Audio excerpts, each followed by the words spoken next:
You may detect a slight twang in my voice. Please don't be alarmed. I am from Indiana.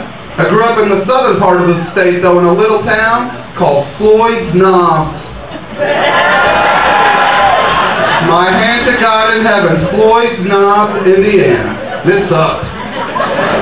When I was a little kid, my grandma knitted me a sweater, which means I had to wear it. On the front, it said, I love Floyd's Knobs.